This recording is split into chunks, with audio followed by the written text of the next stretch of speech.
अस्सलाम वालेकुम, welcome to my YouTube channel banking and beyond. यू हायर यूबीएल ने बड़ी ज़बरदस्त अपॉर्चुनिटीज़ प्रोवाइड की हैं उन तमाम लोगों के लिए जो कि इंटरमीडिएट पास हैं। अब इंटरमीडिएट लोग पास हैं, मैंने उस पर 2 वीडियो ऑलरेडी भी बनाई हुई हैं, आप वो भी जाकर देख सकते हैं। डिस्क्रिप्शन में मैं लिंक आपको दे दूंगा कि ये कहाँ कहाँ जॉब के लिए अप्लाई कर सकते हैं। ग्रेड 4 की ये जॉब है, बड़ी ज़बरदस्त सैलरी है और भी बड़े बेनिफिट्स हैं। तो उसके लिए सबसे पहले आपने यू हायर लिखना है और आपने यहाँ पे आ जाना है। जैसे आप यहाँ पे आएंगे इस पोर्टल पे, तो देखें यहाँ पे आपके सामने कुछ इस तरह का नज़ारा खुल जाएगा। इस पे आपने सबसे पहले अपनी प्रोफाइल बना लेनी है। चूँकि मैंने प्रोफाइल बनाई हुई है तो इसीलिए मेरे पास ये इस तरीके से ओपन हो रही है। सबसे पहले इसमें आपने अपनी पिक्चर अपलोड कर देनी है, अपनी सीवी अपलोड करनी है, सीएनआईसी करना है फ्रंट और सीएनआईसी बैक करना है। कुछ लोग कह रहे हैं मेरी पिक्चर अपलोड नहीं हो रही, तो पिक्चर के साइज़ को आप चेक करें। मिनिमम साइज़ होना चाहिए, बहुत ज़्यादा हैवी पिक्चर ना हो, एचडी क्वालिटी की कोई हाई ना हो। सीवी आपने अपलोड कर देनी है, सिर्फ और सिर्फ आपकी पीडीएफ में ये अपलोड होगी। पीडीएफ में आपने अपलोड करनी है, इमेज फॉर्मेट में नहीं करनी। सीएनआईसी फ्रंट और सीएनआईसी बैक में कुछ लोग कह रहे हैं कि हमारे इस पे अपलोड नहीं हो रहे, तो भाई आप इसको जेपीजी फॉर्मेट में करें ना, आप इसको पीडीएफ में ना करें, जीआईजी में ना करें, जीआईएफ में ना करें, आप इसको करें जेपीजी फॉर्मेट में। जेपीजी फॉर्मेट में जब आप करेंगे तो फिर ये अपलोड हो जाएगी इमेज फॉर्मेट में। इसमें आपने क्या देना है, टाइटल है, फर्स्ट नेम है, मिडिल नेम है, लास्ट नेम है, नेशनलिटी है, फादर स्पाउस नेम है, रीजन है, डेट ऑफ बर्थ है, मेल जेंडर, और ये स्टेटस है, कहाँ से आपका ताल्लुक़ है, ईमेल आपकी क्या है, ये सब आपने देखें यहाँ पे ये चीज़ें दे देनी है। मोबाइल नंबर देना है, ब्लड ग्रुप वगैरह देना है, इमरजेंसी कॉन्टैक्ट नंबर है। चूँकि ये सवालात मेरे पास बार बार आ रहे हैं कि ये कैसे अप्लाई होगा, किस तरीके से होगा, अब मैं कर सकता हूँ, नहीं कर सकता, इवन कर सकती हूँ या नहीं कर सकती। तो आपने देखें ये पोर्टल पर अभी भी है। ये मैं आज रात के 4:39 हैं और ये 2 तारीख हो गई और मैं ये चेक कर रहा हूँ तो ये बिल्कुल है। मैंने इस पे अप्लाई भी किया हुआ है, जस्ट आप लोगों को बताने के लिए, सीखने के लिए। मैं खुद किसी के लिए अप्लाई नहीं करता, ना ही मैं सीवी बना के किसी को देखता हूँ। मैं सिर्फ और सिर्फ आपको पोर्टल पे यूट्यूब की वीडियो बना के दिखा सकता हूँ कि कैसे अप्लाई करना है, और आपके लिए मैं अप्लाई भी कर देता हूँ। अपने लिए अप्लाई करता हूँ कि अपने किसी भाई के लिए, दोस्त के लिए अप्लाई कर देता हूँ, सिर्फ इस मकसद के लिए कि मैं आपको सिखा सकूँ। ठीक है।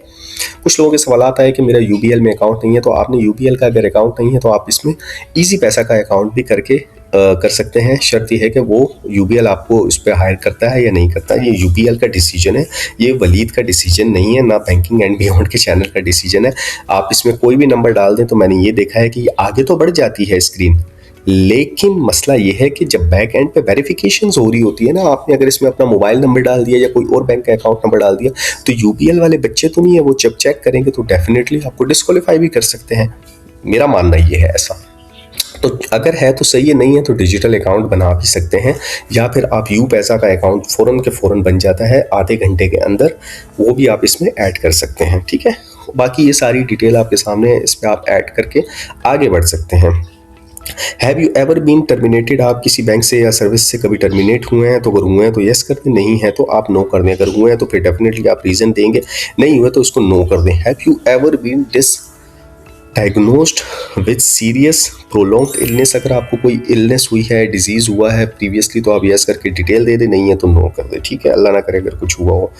यहाँ पे रोकूंगा और मैं कहूँगा आपने चैनल को सब्सक्राइब नहीं किया, चैनल को सब्सक्राइब करें और ये वीडियो पूरी देखें। इंशाल्लाह आपके सारे सवालात इसमें मैं कोशिश करता हूँ कि सॉल्व कर दूँ। आर यू डिफरेंटली एबल्ड, मतलब आप डिसेबल पर्सन तो नहीं है, अगर हैं तो यहाँ पे उसकी डिटेल लिखे, नहीं है तो आप इसको नो करके आगे बढ़ जाएं। Do have relative working with UBL, UBL या सब्सिडरी उसकी जो है यू माइक्रो फाइनेंस बैंक है या यूबीएल एक्सचेंज, अगर वहाँ पे कोई काम आपका करता है तो आप इसको यस करके उसके डिटेल दें, और अगर नहीं है तो इसको आप नो करके आगे बढ़ सकते हैं। एडिशनल इन्फॉर्मेशन है, फादर आपके क्या करते हैं, बहन भाई कितने हैं, घर रेंटेड है नहीं है, कहाँ रहते हैं, ग्रेड क्या है मैट्रिक का, आप एग्री हैं 5 साल का बॉन्ड साइन करने के लिए तो यस करें, नहीं है तो नो करें। क्योंकि बैंक आपके देखें एक कॉस्ट बेयर करता है, अगर बैंक कहता है तो डेफिनेटली आप फिर साइन करेंगे, और अगर नहीं कहता तो डेफिनेटली नहीं करें। तो आप अगर एग्री हैं तो यस कर दें, नहीं है तो नो कर दें। आप एजुकेशन में इंटरेस्टेड है तो यस करें, नहीं है तो ना करें। सीएनआईसी है, ये भी आप डाल सकते हैं, सीएनआईसी इशुएंस डिटेल्स वगैरह भी आप डाल सकते हैं, ये सारी देखें डाल सकते हैं। डू हैव वर्क एक्सपीरियंस, अगर आपका प्रीवियस कोई वर्क एक्सपीरियंस है तो वो इसमें ऐड कर दें, नहीं है तो जाने दें, इसको रिमूव भी कर सकते हैं। देखें ये रिमूव भी कर सकते हैं, अगर हैं तो ऐड कर दें, नहीं है तो ना करें। ये मैंने जस्ट इन्फॉर्मेशन फिल की है ताकि मैं आपको बता सकूं। एजुकेशनल क्वालिफिकेशन देखें, उसने मैट्रिक की क्वालिफिकेशन मांगी है, ये आपने सारी दे देनी है। कहाँ से पढ़े हुए हैं, मैट्रिक किया हुआ है, ग्रेड क्या है, डिग्री का नेम क्या है, कब शुरू किया, कब पासिंग ईयर था आपका। इसके अलावा इंटरमीडिएट आपने कब किया, कहाँ से किया, क्या क्राइटेरिया था, ये सारा आप कर सकते हैं। और अगर आपकी ग्रेजुएशन है तो वो भी आपने यहाँ पे कर देनी है। और हर एक की आपने यहाँ पे ट्रांसक्रिप्ट या सर्टिफिकेट आपने यहाँ पे अटैच करना है, वरना वो आगे बढ़ने नहीं देगा। तो उम्मीद करता हूँ आपको समझ आ रही होगी चीज़ों की। लैंग्वेजेस आपने सेलेक्ट करनी है, बिगिनर हैं, राइटिंग उसकी क्या है, स्किल्स क्या है, स्पीकिंग क्या है। देखें, हर लैंग्वेज का एक क्राइटेरिया होता है कि आप उसमें रीडिंग में बिगिनर हैं, इंटरमीडिएट है, एडवांस हैं। राइटिंग में आप बिगिनर हैं, इंटरमीडिएट हैं या एडवांस हैं, और ये आपकी नेटिव लैंग्वेज है या नहीं है आपकी, तो आप उसको भी येस नो कर सकते हैं। अगर आप येस हैं तो वो कर दें, नहीं है तो नो कर दें।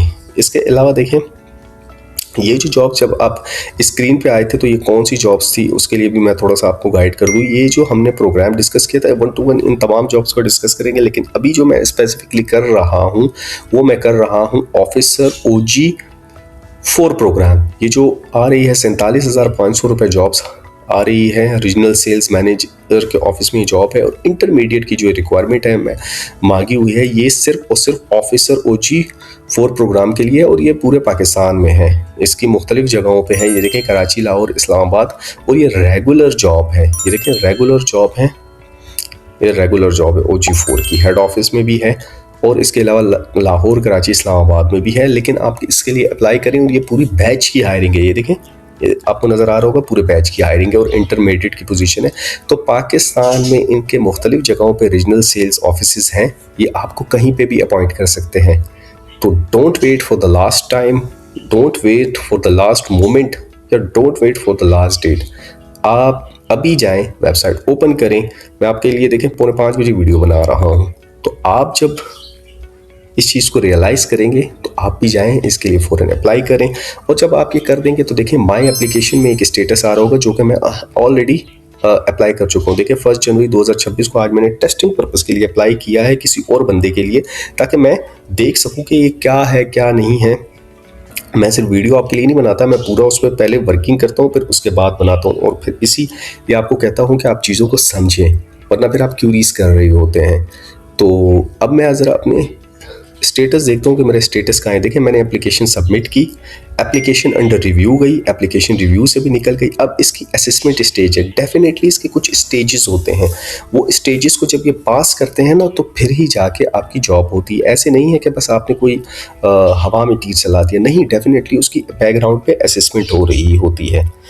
जो आप एप्लीकेशंस देते हैं ना, तो उसके मुख्तलिफ स्टेजेस होते हैं। एप्लीकेशन सबमिट की, अंडर रिव्यू गई, असेसमेंट स्टेज जो मेरी अभी स्टेज है ये उसमें गई हुई थी, ये किसी और की मैं बता रहा हूँ आपको। फिर उसके बाद जो है तो आप यहाँ पे देख सकते हैं interview stage, interview status select, मतलब इंटरव्यू भी हो गया, वीडियो इंटरव्यू होता है उसमें भी आप सेलेक्ट हो गए, एप्लीकेशन शॉर्टलिस्ट हो गई आपकी। Final decision, final hiring decision will be communicated after the interview process. Interview आपका हो गया, इंटरव्यू के बाद आपको मज़ीद शॉर्टलिस्ट किया जाता है। लेकिन ये ऐसे नहीं होता, आपने जो क्रेडेंशियल्स दिए हुए हैं, आपने जो मैट्रिक का सर्टिफिकेट दिया है, मैट्रिक के क्रेडेंशियल्स दिए हैं, चीज़ें दी हैं, और इंटरमीडिएट की दी हैं, तो वो बैकग्राउंड पे वेरीफाई होती हैं कि ये ओरिजिनल है या फेक है। इसके अलावा बैंक जब भी हायरिंग करता है वो इसके ऊपर वेरिफिकेशन ज़रूर करता है कि ये बंदा वेरीफाइड है या जेन्युइन है या फेक है, कोई ब्लैक लिस्टेड तो नहीं है। CNIC चेक होता है, नेम चेक होता है, कंप्लाइंस चेक होता है, क्रिमिनल रिकॉर्ड इवन के चेक होता है। अगर आप इस तरह के निकलते हैं तो बैंक आपको कहता है नहीं भाई हम आपको हायर नहीं करते। तो एक लंबा चौड़ा प्रोसेस होता है, ऐसे नहीं है कि आप 2 दिन में अप्लाई किया ऑनलाइन सब कुछ और सेलेक्ट हो गए, नहीं। ये सब करने के बाद फाइनल हायरिंग डिसीजन जो है ना, ये बैंक ने करनी है। बैंक की मर्जी आपको रखे या ना रखे, ज़बरदस्ती तो है नहीं, सब चीज़ों में आप पास हो गए, लेकिन बैंक की मर्जी वो आपको रखे या ना रखे। तो उम्मीद करता हूँ कि इस वीडियो से आपके काफ़ी क्वेश्चंस क्लियर हो गए हैं। UBL ने और भी जॉब्स अनाउंस की हैं, इंशाल्लाह मैं उस पर भी 1 to 1 वीडियो बनाता रहूँगा। आज की ये जॉब जो थी वो स्पेसिफिकली इंटर पास लोगों के लिए थी, जिस पर मैं ऑलरेडी 2 वीडियो बना चुका हूँ। तो अब भी अगर आपका कोई सवाल हो तो डेफिनेटली कमेंट सेक्शन ओपन है, आप उसमें कर सकते हैं। और अब तक जो नए लोग आए हैं जिन्होंने चैनल को लाइक सब्सक्राइब नहीं किया, उनसे अगेन रिक्वेस्ट करूंगा कि चैनल को लाइक और सब्सक्राइब करें, अगली वीडियो इंशाल्लाह आपके लिए इससे भी बेहतर आने वाली है। तब तक के लिए अपना बहुत सारा ख्याल रखें, मुझे दुआओं में याद रखें। अल्लाह हाफिज़।